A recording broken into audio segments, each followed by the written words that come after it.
I never thought I'd find myself in such a mess. My name's Alex. I'm 42. Until recently, I thought my wife Claire and I had a pretty solid marriage. We've been married for 15 years and have 2 wonderful kids. We live in a nice suburban neighborhood where I work as an IT consultant. Claire runs a small interior design business. Our life seemed picture perfect, at least on the surface. We had the kind of life that made others envy us. But recently, Claire started acting strangely. She'd become distant, often making excuses to be out of the house, claiming it was for work. I noticed she spent a lot of time with our gardener, Sam, who was a decade younger than us. At first, I thought nothing of it. Sam was friendly and hardworking. But then, Claire began to dress up more whenever she went out, even if it was just to the garden. One evening, Claire told me she was going out shopping for a client. This was nothing out of the ordinary since her business required her to source items for various projects. However, that night, something felt off. Claire spent an unusual amount of time getting ready. She wore a dress I hadn't seen in years, one that she typically reserved for special occasions. She put on makeup and styled her hair meticulously. It struck me as odd since she usually kept things casual for work errands. After she left, I couldn't shake the feeling that something was wrong. I tried to focus on my work, but my mind kept drifting back to Claire. My curiosity and suspicion grew stronger. I decided to check her phone, which she had left behind on the kitchen counter. As I picked it up, a message popped up from Sam. The content of the message was explicit and left no room for doubt about the nature of their relationship. My heart sank. I scrolled through their conversation, finding more messages that confirmed my worst fears. They had been seeing each other for months, meeting up in secret whenever they could. They had planned their next meeting at a local motel. The realization that my wife was cheating on me with our gardener was like a punch to the gut. I felt a mix of anger, betrayal, and deep sadness. Not wanting to confront Claire without solid evidence, I decided to follow her the next time she went out. A few days later, she told me she had another meeting with a client. This time, I was prepared. I made up an excuse about needing to visit a friend and left the house shortly after she did. I tailed her car, keeping a safe distance to avoid being seen. She drove to a motel on the outskirts of town. My heart pounded in my chest as I watched her park and meet Sam in the parking lot. They exchanged a brief kiss before heading inside. I waited outside for what felt like an eternity. Eventually they emerged, looking relaxed and happy. They shared another kiss before parting ways. With my suspicions confirmed, I knew I had to take action. The betrayal was overwhelming, but I didn't want to lose my kids in a messy divorce. I needed a plan. I talked to my lawyer, who advised me to document everything and prepare for a tough legal battle. I began gathering more evidence, tracking their meetings, and collecting any incriminating messages I could find. But I wanted more than just a divorce. I wanted Claire to feel the same pain she caused me. I devised a plan for revenge. I hired a private investigator to gather all the evidence of her infidelity. I also began secretly moving valuable items and personal belongings out of the house, setting up a new apartment for myself and the kids. This process took weeks, but it was necessary to ensure I had a safe place for us to go once everything came to light. The day of my revenge finally arrived. I invited Claire and Sam to a special dinner to celebrate our anniversary. I made sure everything was perfect via DJ, candles, music, and a beautifully set table. Claire seemed puzzled but pleased, not suspecting a thing. As we sat down to eat, I pulled out a binder with all the evidence of her affair: VJ photos, messages, everything. Her face turned pale as she realized what was happening. I didn't stop there. I had also invited her parents and close friends to witness the confrontation via a live video call. They were horrified and speechless. "Claire," I said, "you've betrayed me and our family. I'm done with you." I handed her the divorce papers. She tried to plead and apologize, but it was too late. I left the house that night, taking the kids with me to our new home. The fallout was immediate and brutal. Claire's reputation was in tatters, and she faced judgment from friends and family. She lost clients in her business as word spread about her affair.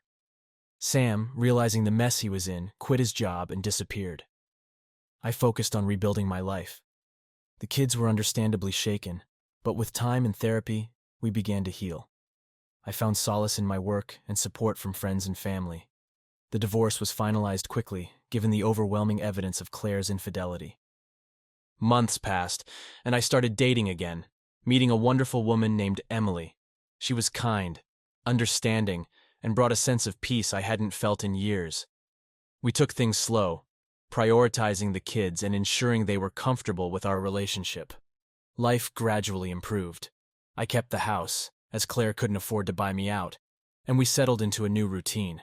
Emily moved in with us, and we created a loving, supportive environment for the kids. Claire tried to rebuild her life too, but she faced constant reminders of her betrayal and the life she lost. In the end, I realized that while revenge brought some satisfaction, it was the journey of healing and moving forward that truly mattered. Claire's infidelity shattered our family, but it also opened the door to a new, happier chapter in my life. Life after betrayal wasn't easy, but it taught me resilience and the importance of surrounding myself with people who truly cared. And as I looked into the future, I felt hopeful and ready for whatever came next. Months turned into a year, and the memories of that painful night began to fade, replaced by moments of joy and growth. Emily and I built a new life together, one founded on trust and mutual respect. We went on family trips, spent weekends exploring new places, and shared countless laughs. My kids adored her, and seeing their smiles brought me the greatest happiness. Claire eventually moved out of town, seeking a fresh start where her past wouldn't haunt her. Despite everything, I hoped she found some semblance of peace. After all, she was still the mother of my children, and I wanted her to be a stable part of their lives, even if we could never be together again. Looking back, I saw that night of betrayal as a pivotal moment. It was the end of one chapter and the beginning of another. A chapter where I rediscovered myself, learned to love again, and created a new family dynamic that, while different, was just as fulfilling. Emily and I got married in a small ceremony, surrounded by close friends and family. My kids stood by my side, beaming with happiness. As we exchanged vows, I felt a sense of closure and a renewed sense of hope. The pain of the past had molded me into a stronger, more compassionate person. Life, with all its ups and downs, continued, and I was ready to embrace every moment, knowing that no matter what came our way, we would face it together, as a family. As our new life settled into a comfortable rhythm, I began to reflect more deeply on the journey that had brought me here. The betrayal, the anger, the revenge, VDJ, it all seemed like a different lifetime. Emily's presence brought a sense of calm and stability I hadn't realized I craved. She became my confidant, my partner, and my best friend. One evening, as we were putting the kids to bed, Emily turned to me and said, "Alex, I know it hasn't been easy for you, but I want you to know how proud I am of you. You've come so far, and I can see the love and dedication you have for your kids. They adore you, and so do I." Her words touched me deeply. I pulled her into a hug, feeling the weight of the past finally lift off my shoulders. "Thank you, Emily. I couldn't have done it without you." As the kids grew older, they began to understand more about what had happened. We had open and honest conversations about the past, ensuring they knew it wasn't their fault. They saw the love and respect Emily and I had for each other, and it became a new model for them of what a healthy relationship looked like.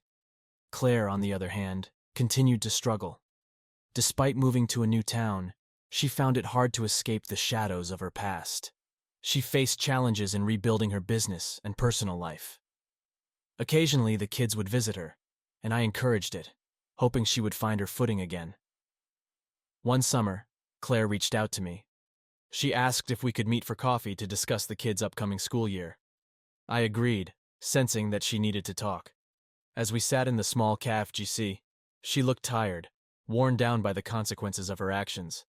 "Alex," she began, her voice trembling slightly, "I want to apologize again for everything. I've had a lot of time to reflect, and I realize how much I hurt you and the kids. I'm trying to rebuild my life, but it's been difficult. I hope you can find it in your heart to forgive me, even just a little." Her words took me by surprise. I had long since moved past the anger and resentment, but hearing her acknowledge her mistakes brought a sense of closure I didn't know I needed. "Claire," I said softly, "I've already forgiven you. We can't change the past, but we can move forward. I hope you find peace and happiness in your life. For the kids' sake, let's continue to support each other as best as we can." She nodded, tears welling up in her eyes. "Thank you, Alex. That means a lot to me." As we parted ways, I felt a sense of finality. The chapter with Claire was truly over, and it was time to fully embrace the future. Emily and I continued to nurture our relationship, finding joy in the little moments of everyday life. We celebrated anniversaries, birthdays, and milestones together, each event strengthening our bond. Our love grew deeper, rooted in the shared experiences and challenges we had overcome. One evening, as we sat on the porch watching the sunset, Emily turned to me and said, "Alex, I think it's time we expanded our family." I looked at her, surprised but excited. "Are you saying?" "Yes," she replied, her eyes sparkling with joy. "Let's have a baby." The idea filled me with a sense of hope and anticipation. We began planning and preparing for this new addition to our family. The kids were thrilled at the prospect of having a younger sibling, and our home was soon filled with the excitement of baby preparations. A year later, we welcomed a beautiful baby girl into our lives. She brought with her a sense of completeness, a reminder of the new beginnings that can arise from the ashes of the past. Our family felt whole, and the love we shared grew even stronger. As I looked around at my family, VJ, Emily, the kids, and our new baby VJ, I realized that the journey of healing and rebuilding had brought me to a place of profound happiness. The pain of betrayal had been transformed into a tapestry of love, resilience, and hope. Life had a way of surprising me, of leading me down paths I never expected. And in those moments of uncertainty and heartache, I found strength, love, and a future brighter than I could have ever imagined. As I held my baby girl in my arms, Emily by my side, and my kids playing nearby, I knew that I had truly moved forward. The future was ours to embrace, and I was ready for whatever came next.